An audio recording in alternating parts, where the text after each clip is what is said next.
cover old photos restoration. I don't know how much longer you guys want to stick around here, but I can keep that pretty short. We've been at our studio, we've always offered this service of people bringing in old photos of Uncle Bob and Grandma's and Grandpa's and have them restored, you know, and a lot of times they're damaged, a lot of times they have cracks and things in them, whatever. Well, used to, back in the day before there was digital GoPros and digital cameras, we would copy them and then just order prints and they'd come back and look just like they are. If they were, you know, had scratches and whatever in them, that's how they were. You could have an artist at our lab fix them and airbrush these prints and fix all the cracks and do all that work for a large sum of money. Back in the day, an artist might charge me, if they had a bunch of cracks and whatever, and through face, they might have charged me 100 or 150 bucks. My cost just to do one 8x10 print and give you a negative that you could have other prints from that made from. That was back in the day. With digital photography now, we have softwares where Adobe software where you can go in and you can fix these cracks and things pretty darn quickly and pretty darn easily. So really you just need to create a digital file of the old piece, like you guys do around here all the time, and get a digital file and pull that into your computer and start working on it, taking care of all the problems. As far as taking care of the prints that people brought us and people bring you guys here as a museum, the biggest thing is you want to keep those in as dry as place as possible and not touching any sunlight as possible. Sunlight will kill any photograph except for inkjet prints. Inkjet prints, which I run all my prints in the studio now up there are all inkjet prints. I run on an Epson 24-inch wide printer. Those are 100-year inks in an inkjet printer now. They take direct sunlight without fading. Period. Won't fade. And the myth of, by the way, of people spraying prints with UV inhibitors that are supposed to help with sunlight, that is the biggest joke ever. That is a myth. That is not what UV spray is for. You leaving already, man? No, let's go to the bathroom. That's not true. UV spray, the only reason you ever need to spray a print is if it's going to be put under a piece of glass. So when you put something behind a piece of glass, that is making a barrier trap kind of in there, and it's attracting moisture, and it will draw moisture over the years. And eventually, if that print is not sprayed with a lacquer spray or some kind of UV inhibitor or some kind of lacquer, then it's going to stick to that glass. And once it sticks to that glass, if it's there very long, you're pretty much done. If it's not there very long, sometimes you can soak the whole piece of glass in the sink in water and maybe get it released after a day or so. If it won't release, then you are done. And you might as well just leave it alone, because if you try to pull it off, you're just going to yank the emulsion off of it, and it's going to tear probably on the glass, and you're just really in bad shape then. So the spray really is only if you're going to put it under glass and to protect it from water.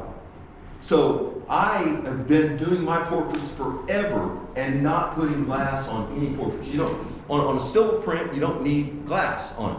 It just creates glare and things from windows and whatever. You just don't need it. But you do need to have it sprayed if you're not going to have glass on it, because just if you happen to have a splatter or water or whatever, the splatter, then it will just run right off of the lacquer. It won't stick to the print and then make a little bitty whelp in it and a discoloration place in it. So basically, keep all these old prints dry out of the sun, and that's going to take care of them. And yeah, I don't know what else, but you guys probably didn't have a lot of questions there, but on that, because you guys are doing a lot of it yourself, aren't you, Debbie? Yeah, the glass negative ones. Right. Yeah, that's so cool. They found a bunch of old glass negatives. They used to put silver on glass and expose glass negatives in the back of big cameras. You know, you get under the hood, you know, and this thing was in a bag, and then you take the glass out, put it in there, and put the cover on it, take a picture, and then put it back in the box, take the box off the back camera, and then take it in and process it. And these big cameras, it was incredible images because they're so big, so they're really sharp, especially if they had good lenses on them. But yeah, we don't do a lot of the restorations anymore. I mean, there's still a few people that bring them in, and it's pretty amazing what can be done with these old photos. And guys, you're getting into how do we keep, you asked us the other day, Dad, how are we going to keep all these images that are on this thing right here? If you don't have prints of it. Well, I use the iCloud with Apple. I'm an iPhone guy, and I don't know how does Google do it with their phones. Do they have a cloud system as well that you back everything up with as well? Same thing. So I used to pay $2.99, and that's just for 1 or 2 terabyte or 1 or 2 gig. I don't even know. So they force you to go up. So I went up to the $10. Now it covers, I think, I don't know if it's unlimited or is there still a limit on it or not. But anyway, I pay $10. I used to, years ago, they had this free prints called Free Prints app. You get 75 free 4x5s every month from this app. And I used to go through my pictures, man, every month and get my 75 free prints. I did that for a year. And it was fine. For a year, I got boxes of prints now. But it's such a hassle after you get 25,000 photos on this phone. I've got 20, and this phone's only half full as far as its own memory. 25,000 photos right here I've got. If I lost all those tomorrow, what would I do? I don't know what I'd do. Because hell, they're out of my mind, they're out of sight, out of mind. I probably wouldn't be too upset except the ones I just lost last week, or whatever. But they're still there, and I still go back and get old photos all the time for stuff, just for it, because I want to see it. Pretty soon, I'm gonna want to see shots of my dad playing golf, whenever, whatever. No, you don't. True. Yeah. But that's the only way, really, that we have is to trust a cloud, to trust a computer to save our stuff. That's it. Unless we're going to start printing these things out, and then you've got mounds and mounds and mounds. That's why we take so many photos, because it's so easy now. It's right here, right? And man, God, yeah, okay. I mean, when these things come out and got this good, I'm just a nut, There's only one person that's bigger nut maybe than me, and she's sitting right there. No. It's pretty serious though. If something really stands out in your mind, I would have it printed. Get it printed. Get something of it printed. Whether it's an inkjet print on your own computer, that's something, And heck, they make pretty good photo printers now. They're a couple $100, to be honest. They're a little pricey on inks and paper, but there's not much else you can do except digitally back this stuff up, especially your phone. And as far as your computers go at home, if you're taking pictures with cameras, your GoPros and all the other bigger cameras, dumping them on computers, dumping them on your hard drive, dumping them on external drives. At home, I have a business. I have a photo business, so I have to keep this stuff in case they come back 5 years later and say, Uncle Henry just died, and we need a picture of Uncle Henry that you shot 5 years ago. I've got to come up with that, right? So you gotta find it. you gotta find it first. Give me the year, the name, and all. You gotta find it. But I've got to keep multiple copies, and in fact, I use a company at home that backs up all my stuff all the time, so I can always go get it if I need it. But I make 2 copies. I make one on my main tower, and then I make a copy on an external drive, and then this company backs up all of it as well. It's for $130 or $200 a year. It's a no-brainer. So, but here again, I'm relying on a stupid computer or cloud. What if the cloud glitches one day and they don't have no more Hudson's photography files? When a drone hits the cloud. Or a drone hits the cloud. Never thought of that, right? Yeah, so, I mean, there's not really much you can do about that. It's just try to be after it, you know, and keep in mind. You guys are so fortunate because you guys see it. You guys see it come in here and see, you know, that's all we got of that guy. You know, that's it. That's the line that we always use for portraits too, you know.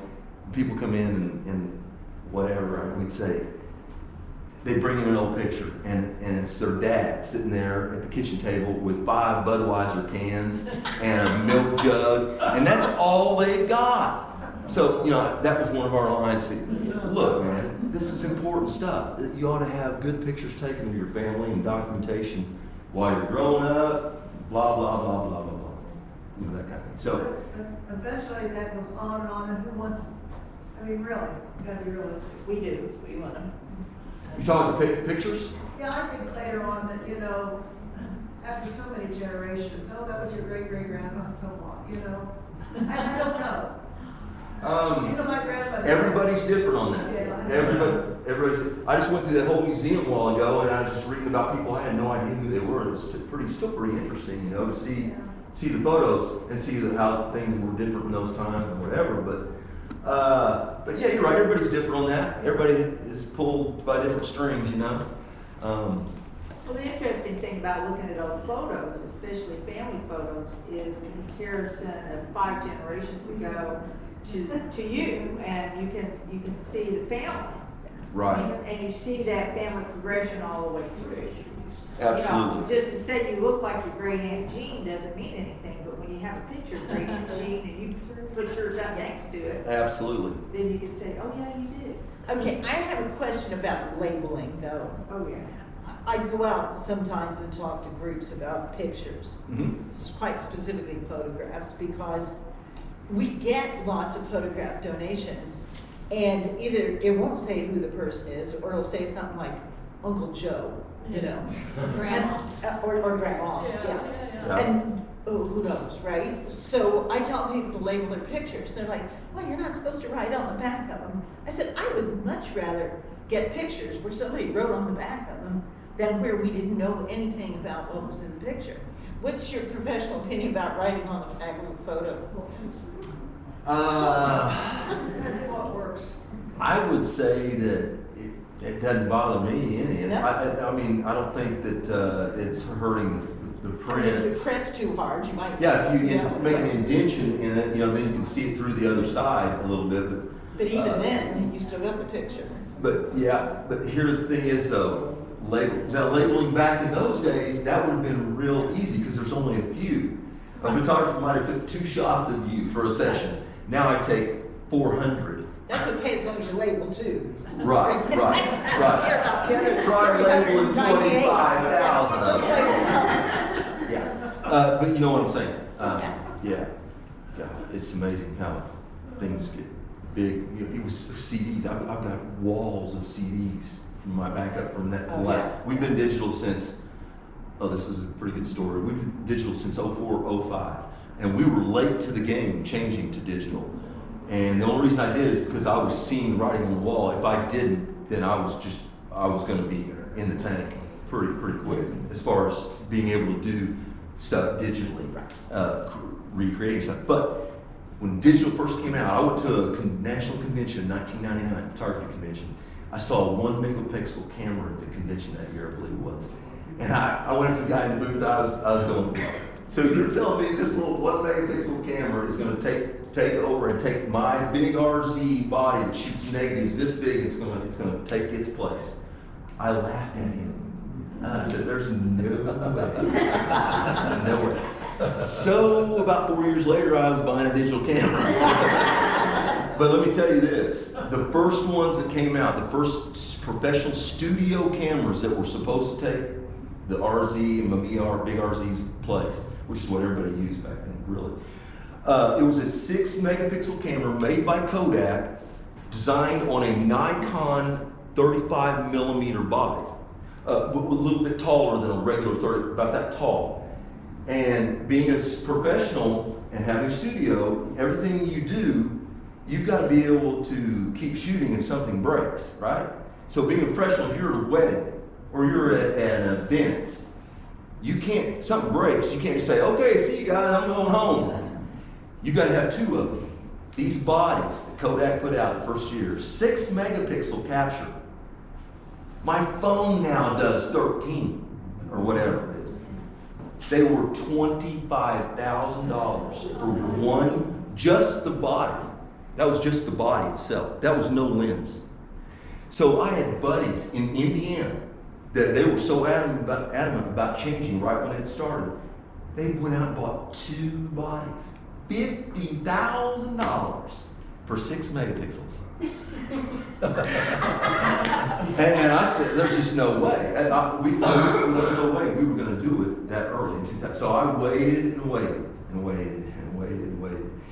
And finally, Fuji come out with a camera that was the same exact size on a 35 millimeter body, base size or whatever, for $2,500 for one body. So I bought 2 of those, and now we're in the digital business. And man, let me tell you, the first few years of it were an absolute nightmare because of dealing with labs, getting consistent colors. The softwares absolutely sucked back then, so they didn't have good ordering softwares to order all your print orders with. It was confusing. You had reps at your studio all the time because there were so many problems. And I mean, it was, so I shot for a year or two, half and half. I shot half film, half digital, so I could do both. And we're printing our own contact prints from the digital files, and then people were just seeing inkjet printouts with pictures that big instead of the 4x5 big prints that we used to do in the folio albums and let those go out of the studio and blah, blah, blah.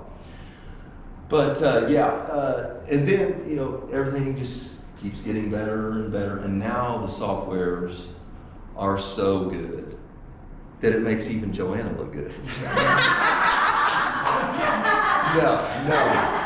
They're so good at doing a bunch of stuff that was so hard just 2, 3, or 4 years ago.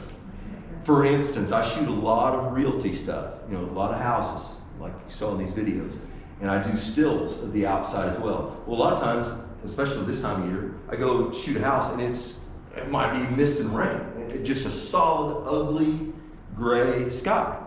I can literally pull those up in Photoshop. Say I got 8 shots of gray sky. And you know, realtors like pretty blue skies. Okay? That's what realtors like. I can literally go in, open that file up, 1 click, and it just automatically cuts around every tree and blends with every tree and every rooftop, and it's a beautiful blue sky pops up within seconds, just like that. So I can do 8 of them in just literally 2 minutes, maybe 2 minutes, and make that. I can tweak the colors in the building itself, in the house, to make it look like it was warm and sunny. Now it's got a blue sky. It just looks like you shot it with a blue sky.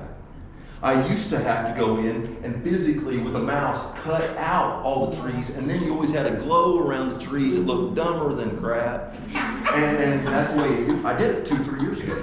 Now it's just Photoshop does it for you. In fact, now Photoshop, and this is a whole nother topic, and that's the AI stuff. You guys all up on this AI stuff? So Photoshop now has generative, they call it AI, built into it. So now I can go in and take a picture of this young gentleman right here and just say, cut him out. I can just say, cut him out. I can print, type, cut him out. And it'll just cut him out, no background at all. And I can say, okay, put a nice wedding veil and stuff on this guy. Boom, it'll come up 3 samples within 10 seconds. 3 samples putting a wedding veil on his head. Then I can say, put the St. Paul Catholic whatever from wherever in this around. And boom, right there you go. Now he's got the church around him. Just like that. So there's good things with that, and there's bad things with that. The thing about it is, what a lot of people don't understand is that now when you see any images on digital, social media, anywhere, You have no idea if that photograph is original or not. You have no idea. For instance, shots on Indiana Landscape Facebook page, Indiana Landscape Photographer, or whatever it is. There's an Indiana page that I follow. Beautiful photography, and most of it I'm sure is probably legit. But literally, you or I could not tell the difference if it wasn't.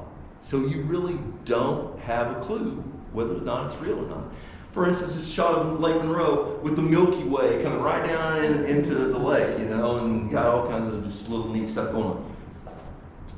That he could have literally said, type in, put the Milky Way over this lake, and it's done. Done, just like that, done, and then it's ready to post. So you really have no idea. You know, now don't go on social media and go and calling everybody liars, but you know what I'm saying? You just really have no idea. And a lot of people that are legit photographers that respect the hobby will say that they did that, you know, in the post. You know, this is an AI generated photograph. I dropped the Milky Way, you know, the lake, you know, and that's pretty cool for them to do that. But yeah, the softwares now, guys, are just, the cameras are so consistent with color now. It's way more consistent than ever was silver printing. When taking a print to Walmart to have it printed, because all those machines that were printing those were based on film and chemicals doing it to the paper, to the silver. So the chemistry might be a week old, and the color starts getting a little weird at that Walmart. And this Walmart over here might have new chemistry, or they might have a different machine. So your film looked different back in those days, you know what I mean? But now with digital printers, there's no chemistry involved whatsoever. It's all done with, well, I don't know, dithermal sub whatever printing or whatever. And everything is very, very consistent wherever you go to have most stuff printed. As far as color. Color is the biggest thing ever with photography, right? We like good color, so. But yeah, old photographs, just keep them out of the water. Talking about water, guys, we've been on the studio, or on the square here since 1988.